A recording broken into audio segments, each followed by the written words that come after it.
Hi, I'm Luca, and welcome to the Living Care Company channel, where we help people navigate through their care journey.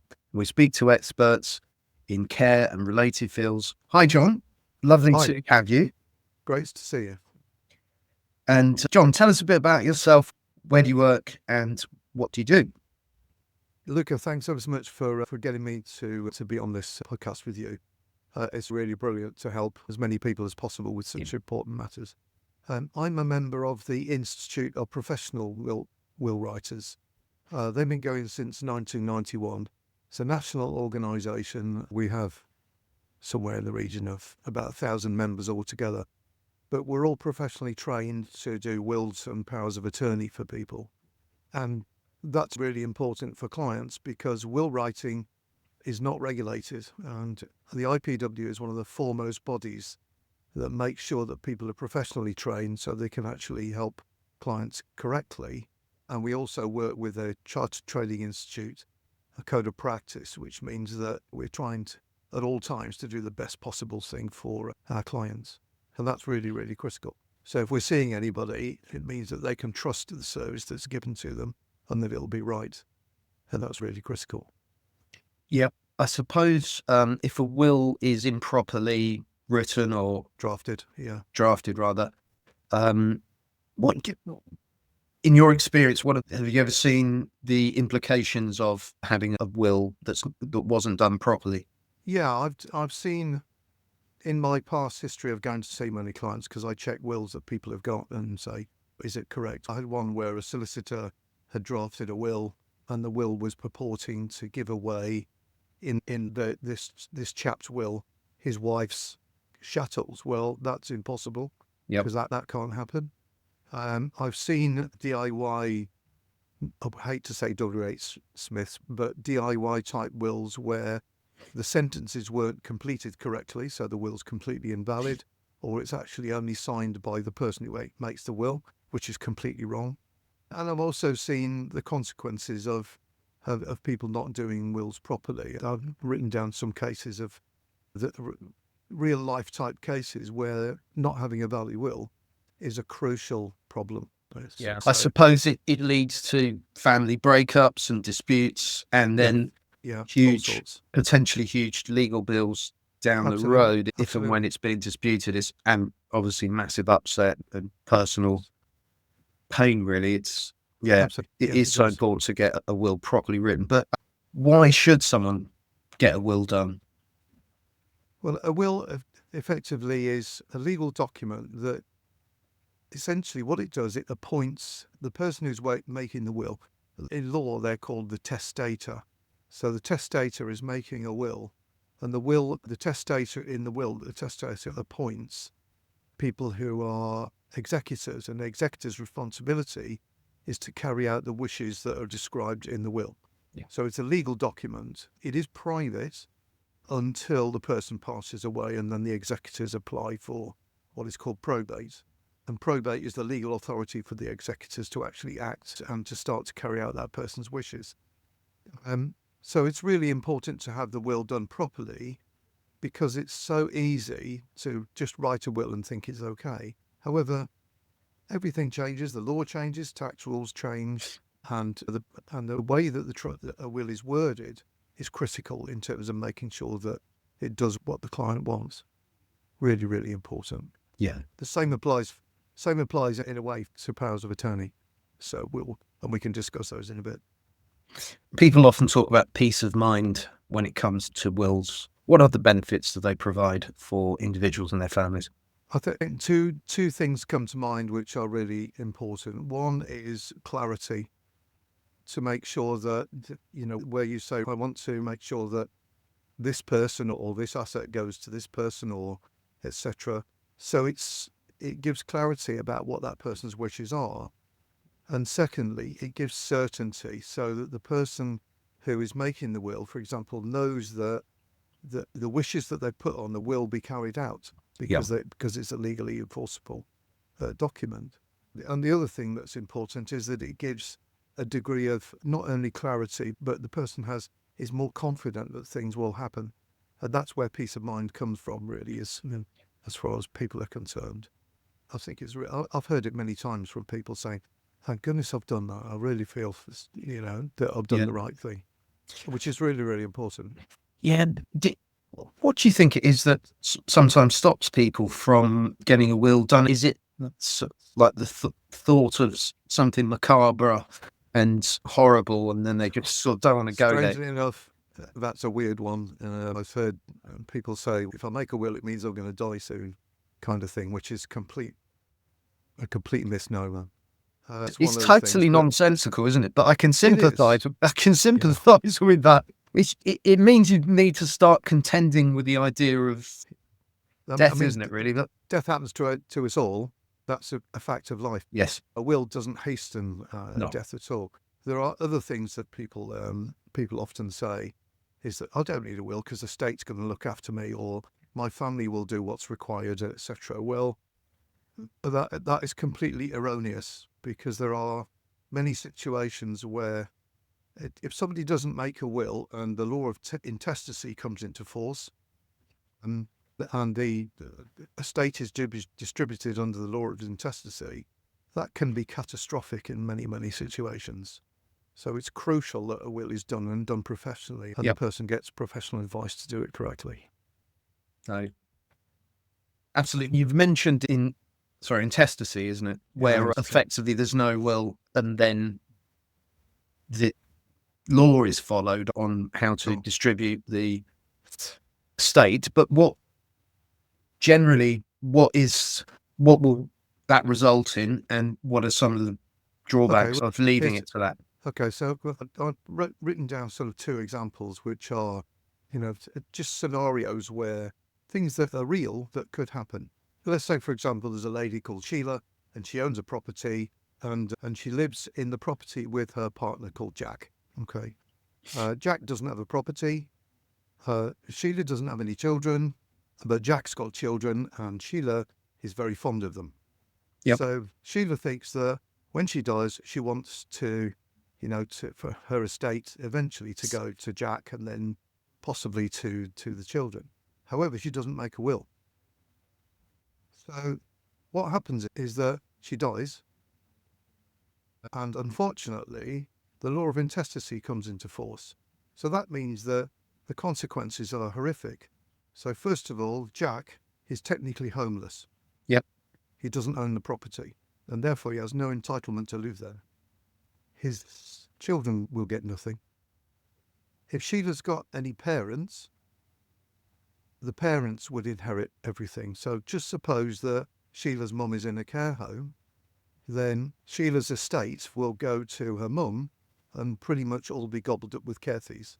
All for the sake of actually creating a will, which Yes. doesn't cost a lot of fortune. It just puts things into place Yeah. that Sheila would want. So that's one example. Another example is where you have somebody, let's call him David, okay, and he's 70 years old, he's got a couple of properties, and he's got plenty of money in the bank. He's worth about $1 million, but his wife is separated from his wife for 20 odd years. That's not an uncommon situation. And then unfortunately he passes away.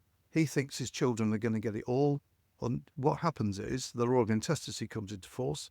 His wife gets the first 322,000 of his assets plus chattels, and she gets half of whatever the balance is.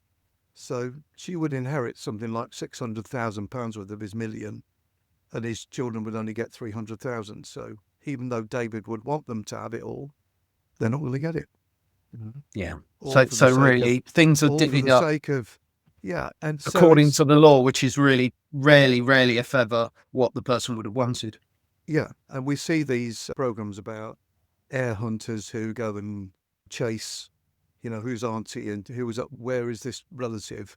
Who are they? Where do they live? It could be somebody abroad who eventually will inherit. And we hear these stories of somebody thinking somebody's family and Auntie Joan left me £1,000, or because she didn't make a will, but I'm actually one of the beneficiaries. Yep. So sometimes it could come down unexpectedly to people. And again, that has serious consequences, because you might get someone who's on state benefits, for example, means-tested benefits, who all of a sudden inherits wealth. It could completely disrupt their life. Yep. without the thought of, if I want to give my benefits to such and such, are they on means tested benefits? In which case, how do I make sure that they are cared for, but they don't actually technically own the money? And that's how we use things like trusts for vulnerable situations. So that's why it's so crucial to get the right advice about what's the right thing for that particular situation. Yeah. Have Really, you ever come really across a important. scenario where someone's passed away without a will and no living relative can be found? Does Not the money yet. go to the state It's- in that case? The ultimate is that it could go to the state. Yes. Yeah. Ultimate to the crown, as they say. Yeah. And that's they probably don't try too hard to look for any relatives, do they? Yeah, exactly. But it falls upon, if somebody hasn't made a will, it falls upon the next of kin to become what's called the personal representatives and apply for a mechanism to distribute that person's assets. Yeah. But again, it's the heartache, not knowing what the heck's going to happen. Yep. When somebody has a will, you've got certainty, you've got clarity for the executors. They know what the person's intentions are. Sometimes wills are contested, and that's becoming more prevalent. But so it's very important that the will is drafted correctly. And if someone wants to leave somebody out or give them benefits in a different way, that it's explained and evidence is gathered from the will writer, for example, about what were the circumstances about how this person made the decision and why. So that if a will is contested, we've got evidence of the fact the person knew what they were doing, they understood, and they got capacity at the time to actually make that will. So those are really important things. In some countries, it's actually illegal not to vote. Is it France? It's not France, is it? One of those countries? I think it's Australia. Australia. You must vote. Are there any countries in the world where it's illegal not to have a will? I don't know. No, we could do that, law, couldn't we? One thing that's important though is the fact that if, for example, you live in, let's say you, Frank, live in France or Spain, or you've got assets that are in France or Spain, their inheritance rules are very, very clear in terms of who gets what and what percentage of the estate. The UK is different. We have what is called testamentary capacity. So if I died, even though I was married, I could give my assets to you if I wanted to. My wife might well dispute that if I died before her, but I still have testamentary freedom in order to be able to give my estate to whoever I like. So it isn't always set in stone where it's going to go. That with intestacy, it is, but it means that if I make a will, I can decide where my assets go to. So really, it's beholden on practically every adult, really, to have a will. Especially if they have dependents and loved ones that they want to look after.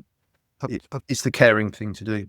Yeah, I have done wills in the last couple of years for people who have, we're talking about things like mental health and care. I've done wills more recently for some people who have children who are in a vulnerable situation, or adults, for example, who are in a vulnerable situation, who may be on certain state benefits.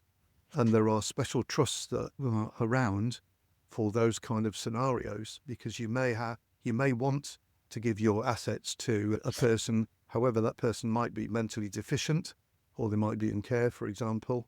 So there are ways that you can do it, but you have to have the right advice and the right kind of wills to do it. Yeah, no, absolutely. Let's talk a bit about powers of attorney. What is a power of attorney? It can be a bit confusing to some people. What is it? Why are they so important? Why are they so? Well, they are as important as a will, if not more important. Very simply, a will basically deals with what happens to your estate when you die. A lasting power of attorney, the person who is the donor, let's say that's me, okay? I'm the donor. What I want to do is appoint attorneys who are people that I trust to enable them to manage my affairs if I've lost my mental capacity to do things. So my capacity might be lost temporarily. For example, if I have a car accident, I'm in hospital, I'm in a coma, then I've lost my capacity. I can't do things. Or, for example, if I got dementia and I started to lose my ability to make decisions, then who's going to look after things? Well, the reason why powers of attorney are there is to make sure that people have the opportunity to appoint people to act for them on their behalf as if they were that person. I think at times there can be some misunderstanding about the word attorney, Yes. whereby people may think that's a professional representative, because attorney can mean Sure. lawyer, which can mean solicitor. Yes. Yeah. In this context, just drill down, what does attorney mean? An attorney And in who law can be is- an attorney? Yeah, and who can be? Well, anybody can be an attorney providing they're over 18 and they're not bankrupt or haven't been bankrupt or subject to an IVA. So I could appoint. I've got 2 children, for example. They're both adults over 18. I have appointed them as my attorneys. I did my LPAs a number of years ago. So for people to appoint attorneys, the decision about who the attorneys are is actually a really, really important one. And also, what kind of powers do you give the attorneys? What are they able to do? Yep. Are there any things that you want to restrict them to say you can't do that? Yep. Because there are things that attorneys can't do. They can't just say, take money out of your bank account and have it themselves. They're not allowed to do that. Yeah. No, absolutely. So effectively, a power of attorney is there in case of permanent loss of capacity or temporary loss of capacity. Or temporary. But there's a couple of different types of power of attorney which are on the books now. Just tell us what they are. Okay. The lasting powers of attorney came in 2005, 2007 with the Mental Capacity Act. So what Mental Capacity Act did, it defined in law, it gave a statutory test to what mental capacity is. And very simply, it's the ability to take in information and understand it, to think through that information and to make a decision and to communicate that decision. And also to retain that information so that the person has what you're testing is cognitive ability to actually make a decision, rather than just saying I'm going down the pub. It's more complex than that. And the reason why lasting powers of attorney are critical is that you get scenarios where people that have lost capacity temporarily, or they might have lost it permanently. And so consequently, there are 2 different types of powers of attorney. Would you like me to explain those? Yes. Yes, please. Yeah. Okay. So very simply, the first one of them is called property and financial affairs, or financial and property, or property and finance. It's essentially what you're doing is giving the attorneys the authority to govern, manage, and take effect to all of your financial arrangements in the circumstances where you haven't got the capacity to do that yourself. Yes.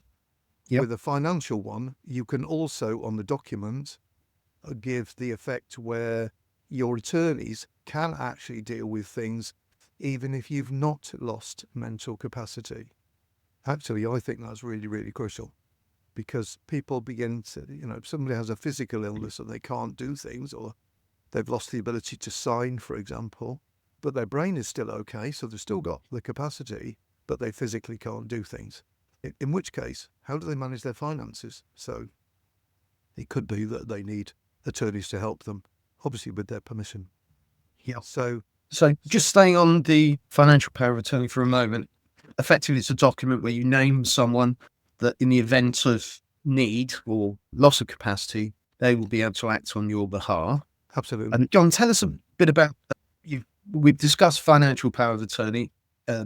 Tell us about health and welfare power of attorney. Okay. Health and welfare is an opportunity for a donor to appoint attorneys to look after that person's medical welfare situation, in terms of where do they live, what do they wear, what kind of social activities, what do they eat, and all of those kind of things.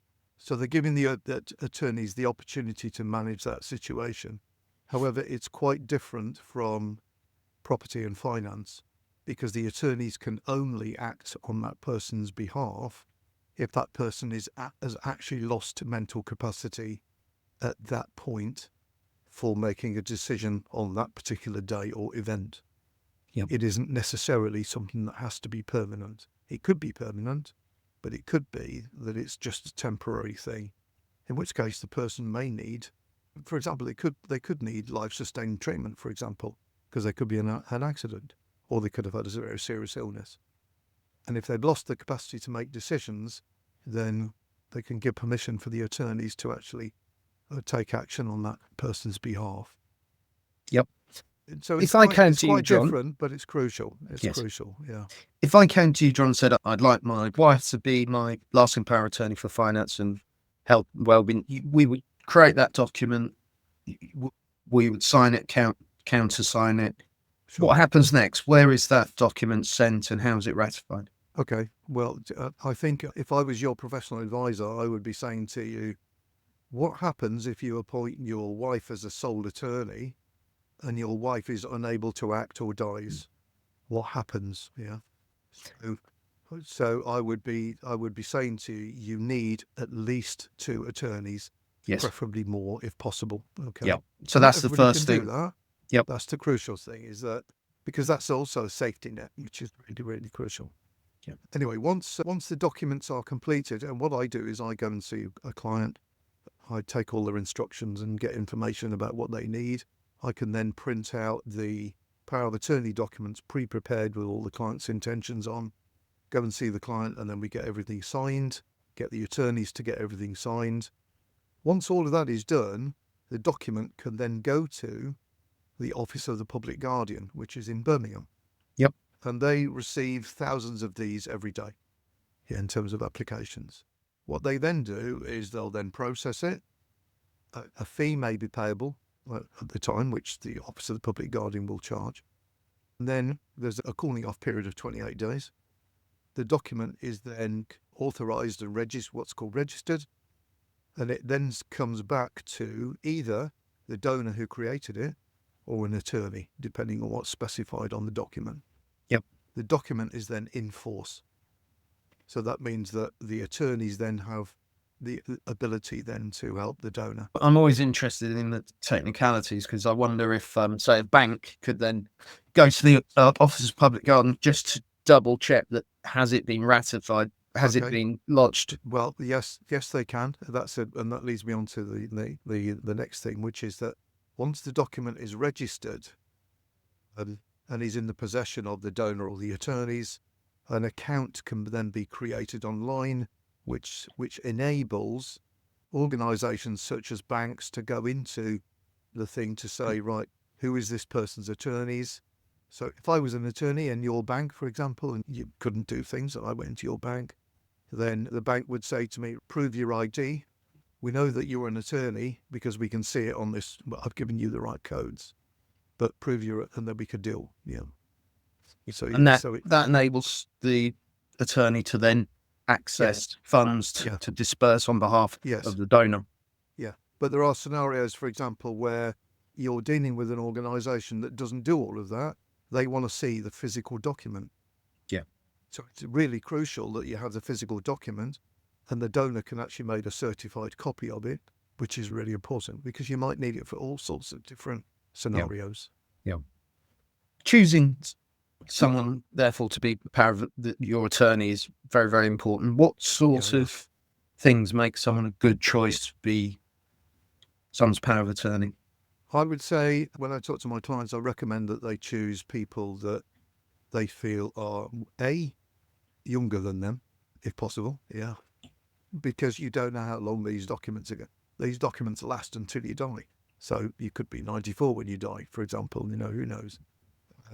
So person that's younger than them, a person that you feel they can trust to actually deal with financial transactions, for example, and has the capability to deal with that more than anything else, can act responsibly. And the same with the medical side, is that somebody who has a degree of intelligence and capacity so they can actually understand what might need doing. Yep. But also potentially someone who has a level of compassion and might actually understand what somebody's situation might be and can deal with things sensitively. Yes. So it's about who you trust, really, and who's close enough to you. I suppose someone that knows you quite well as well. Yeah. And it doesn't necessarily, if you've got children, well, most people nominate their children, but you might have one child who is completely inappropriate as far as you're concerned. So you might appoint the others. Yeah. Sometimes that can be quite contentious depending on their family. But at the end of the day, it's the donor's need which is paramount. What happens to someone who loses capacity without any power of attorney documents in place? Okay, that's a really good question, because the consequences are pretty dreadful. So if you get someone who loses mental capacity for any reason, either temporarily, well, usually permanently, and they don't have a power of attorney, then nobody at all has any legal authority to deal with that person's affairs. And that could have enormous consequences. For example, it could be that somebody's bills aren't paid. Nobody's managing the medical situation. A property should be insured but isn't because nobody renews the insurance. A car might need repossession because things are not paid. All sorts of crazy things can happen if attorneys are not appointed under an LPA for that person for them to manage that person's affairs. And what about the financial consequences in well, terms of, I can imagine that if your father were to lose capacity but you hadn't been appointed power of attorney, you might then think, okay, is it possible for me to become a power of attorney? Is that possible? Yes, and what does that it is via, you would have to apply to the Court of Protection to be appointed a court deputy. And that obviously that process involves an assessment of the person's capacity in the first place. So you'd have to make medical reports. You'd have to pay for somebody like a solicitor to draft all the documents and pay the court fee just to get to the situation where the case is heard by the Court of Protection. That could take 6, 9, 12 months. Assuming that the court then hears the case, they will then appoint a deputy of their choice. So even though you might want to be a deputy, the court might say, sorry, it's inappropriate, we'll appoint this person. That the court deputy then has a responsibility to the court for ensuring that person's affairs are managed. Now, I know that happens for property and finance. Personally, I'm not sure what happens as far as health and welfare is concerned. I'm not sure, but certainly with property and finance. So it could be not only lengthy, but intrusive. And some people don't want that to happen. Yeah. How can people ensure their chosen attorney acts in their best interests and also don't abuse their power? Okay, that's also crucially important. And I think there are always bad pennies, and you can't eliminate bad pennies, so there will always be some. However, you can reduce that risk substantially. The first thing to do is to make sure that you've got more than one attorney. If you've got more than 2, 3 or 4 attorneys, for example, that certainly helps. If you had a sole attorney, then you've got the situation where that person could potentially abuse that power because there is no oversight by anybody else. So if you've got multiple attorneys, then you can effectively get them to keep an eye on each other. Or, for example, when you put the powers in the document itself, you could say, right, for all the decisions that involve spending more than £1,000, I want the attorneys to only act jointly together. In other words, they can't act separately. Yeah. So you can describe particular situations where you've got a control because the attorneys have to act jointly. They don't have to. You can get them to act what is called jointly and severally. You could say, I would like you to act jointly if you want to, or given the power to act separately if you need to. So that decision and those things are really, really important. For that reason, it's not really a very good idea to just go online and think, right, I'm going to do LPA applications. I'll just tick these boxes and hope it's okay. You need advice. You need advice to get it right. What are the advantages, John, of working with a professional will writer like those who come under the Institute of Professional Will Writers compared to using a DIY template that you might pick up online? I think there's a number of advantages. The first one is the fact that you're dealing with somebody who is professionally trained to actually do the right thing and help you. And that's really, really crucial. And the second thing is the fact that you need to have someone to talk to who understands the ramifications of what you're thinking about and can give you the right kind of advice and help so that you can make an informed decision about what's the right thing for you. Laws change and things change all the time. So even, power of attorneys, the mechanisms for applying for them might change slightly because of some recent laws that have been changed. That might come in the next couple of years. You might need to be aware of that, for example. And so this is why it's very important to get a professional to help you. The IPW particularly has, a number of people we're all professionally trained to help people in the most appropriate way. For our listeners, what are the top pieces of advice that you would give someone who's considering creating a will or a power of attorney, or maybe just updating it? What are the top pieces of advice, please, John? Number one, don't delay. Just do it. Secondly, get professional help and advice. I think those are the two crucial, or the most critical things, is just do it. Don't be afraid, because there are people who think, what happens if I make a will? I've got to make all these decisions. Well, actually, what it reflects is your intentions at this particular time. If you have powers of attorney documents, yes, they last until you pass away, but they can be changed. You can revoke them. You can change the attorneys if you want to in the future, providing you've got the mental capacity to make those decisions at that time. But you can do that. If you have a will, it really ought to reflect your intentions at the moment. Again, a will can always be rewritten and changed in the future. People quite often change their wills. I have that happen quite often when somebody says, such and such has died, or I don't want to give that charity their money anymore. I want to change this. I want to change that. That's fine, because that's what should happen. It is they're both living documents in that respect. Yep. Very good. What resources does the Institute of Professional Will Writers provide to the general public, and how can they access them? They can access them directly on our website. We are relaunching the website very soon. It's www.ipw.org.uk. You can go on there, and there are resources in terms of information on there. You can always get hold of a local IPW will writer and have a chat. Giving the opportunity for someone to come and talk to you face to face in your own home is far better than sitting in the stuffy office where somebody might say, "What do you want?" and you haven't got a clue. Yes. You need some help and advice. That connection, that face-to-face connection, is really, really important. Really, really important. And if someone wanted to talk to you about their will or power of attorney, do you take inquiries and give advice? And how would someone get in touch with you, John? If they want to get in touch with me directly, they can ring me directly, or they can go onto my website.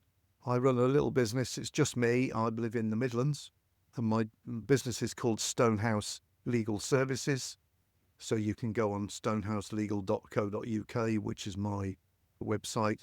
You can contact me via that, or you can ring me directly on 07553 789 665. Or you can email me at stonehouselegal@gmail.com. So I'm quite happy to receive.